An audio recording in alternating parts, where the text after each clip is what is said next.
In this video, we will be discussing the evolution and development of cetaceans, better known as the whales, that resulted in a land-to-sea transition reversing millions of years of sea-to-land development.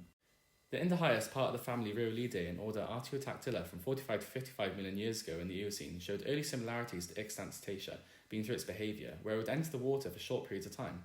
Indohyus had a more carbon-13 in enamel compared to whales, indicating a more terrestrial plant-based diet, making it clear that entering water was a predator avoidance mechanism and not for fish. Wait, surely its vertical range is limited by the lack of evolutionary adaptations such as flippers and enlarged lung capacity, no? Yes, that's right, they did lack these. However, Indohyus did have the involucrum bone in the middle ear to aid in underwater hearing, being the only appearance of a cetacean diagnostic feature in another mammal.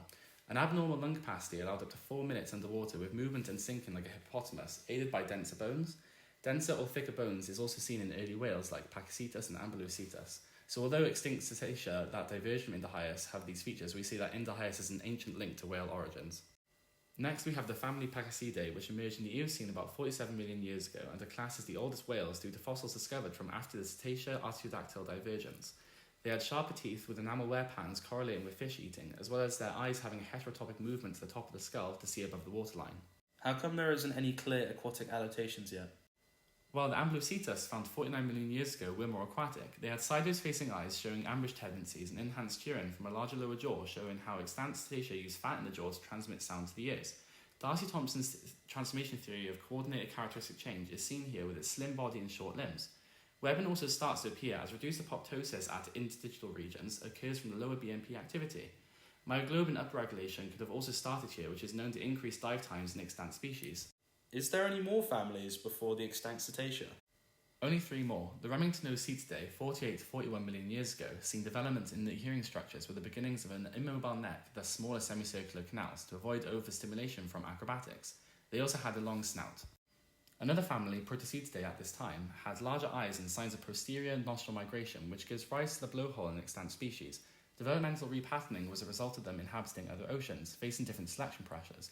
Protocetidae, like Rhodocetus, had developed hind limbs with the pelvis not connected to the spinal column, so its weight couldn't be supported on land. This foreshadows the pelvis as now a vestigial structure. Finally, the Basilosauridae emerged 41 million years ago, being classed as the first fully aquatic cetacea. They had a blowhole, flippers, a fluke, and small hind limbs. They had heterodont dentition, meaning different types of teeth to aid in hunting.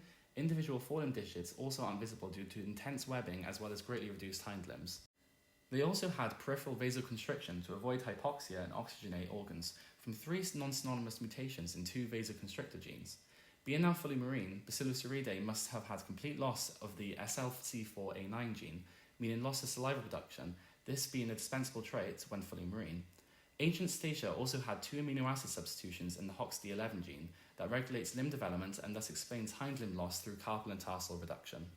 Now for extinct species, starting with the divergence of baleen and toothed cetacea.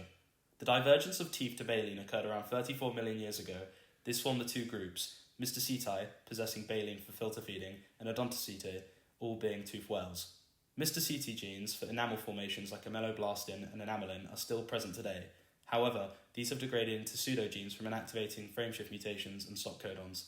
These pseudogenes still cause tooth buds in fetal stages of the Mystaceti. However, they are soon lost through baleen plate formation.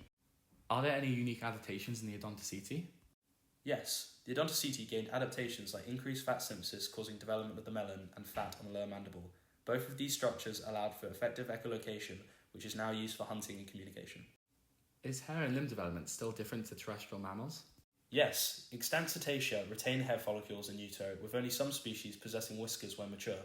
Positive selection for FGF5 gene promoted the hair growth termination. This caused less hair to form, thus reducing drag, improving abilities to catch prey. Further genetic evidence suggests that cetacean hairless gene, HR, became a pseudogene, leading to its dysfunction and therefore causing hair loss. Extant cetaceans lost hind limbs around 34 million years ago, possibly caused by the loss of sonic hedgehog signaling. Reduced expression of sonic hedgehog restricted the formation of both apical ectodermal ridges and zones of polarizing activity, both required for limb bud development. Scientists discovered that an upstream regulator of sonic hedgehog, HAN2, was absent in extant whales, causing less sonic hedgehog expression. Hind limb buds are found in early fetal stages. However, limb buds arrest and degenerate around the 5th gestational week due to the absence of sonic hedgehog. Forelimbs were also altered due to the changes in sonic hedgehog expression and its associated signaling pathways. TBX4 and TBX5 are genes that are both crucial in the forelimb development. Differing expression of these genes during embryonic development may have altered fallen morphology. BMP signalling pathways, possibly including gremlin gene, might have also influenced the fallen development as well. The upregulation of gremlin gene inhibited BMPs, causing webbing to form between the digits of the forelimbs. All of these evolutionary and developmental processes have aided with the reversal of millions of years of sea-to-land transition events, forming a lineage of mammals inhabiting the global oceans.